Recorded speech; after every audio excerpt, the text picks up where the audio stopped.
അതിവേഗം ട്രാക്കിലായി Konni medical college. മലയോര ജനതയുടെ സ്വപ്നമാണ് പിണറായി സർക്കാർ യാഥാർത്ഥ്യമാക്കിയത്. മേജർ സർജറികൾ ഉൾപ്പെടെ മെഡിക്കൽ കോളേജിൽ നടത്തി തുടങ്ങിയതോടെ ആയിരങ്ങളാണ് ചികിത്സയ്ക്കായി ഇവിടേക്കെത്തുന്നത്.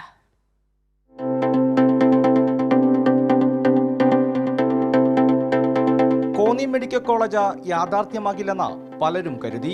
എന്നാൽ കിഫ്ബിയിലൂടെ പിണറായി സർക്കാർ അത് യാഥാർത്ഥ്യമാക്കി. മെഡിക്കൽ കോളേജിനായി ഇടത് സർക്കാർ നൽകിയത് 182 കോടി രൂപയാണ്. ഏറ്റവും പ്രധാനപ്പെട്ട ശസ്ത്രക്രിയകളെല്ലാം തന്നെ മെഡിക്കൽ കോളേജിൽ ആരംഭിച്ചിട്ടുണ്ട്. ഇപ്പോൾ മുട്ടുമാറ്റ ശസ്ത്രക്രിയ ഉൾപ്പെടെ മെഡിക്കൽ കോളേജിൽ നടന്നു കഴിഞ്ഞിരിക്കുകയാണ്.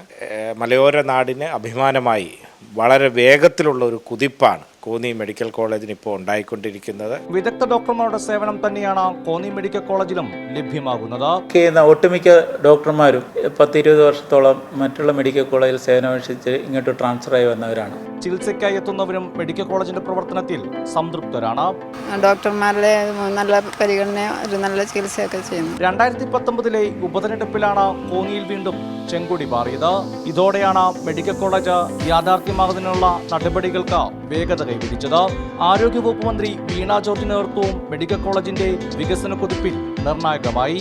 കല്ലിട്ടു പോകുന്നതല്ല LDFന്റെ ശീലം, പദ്ധതികൾ യാഥാർത്ഥ്യമാക്കുന്നതാണ്.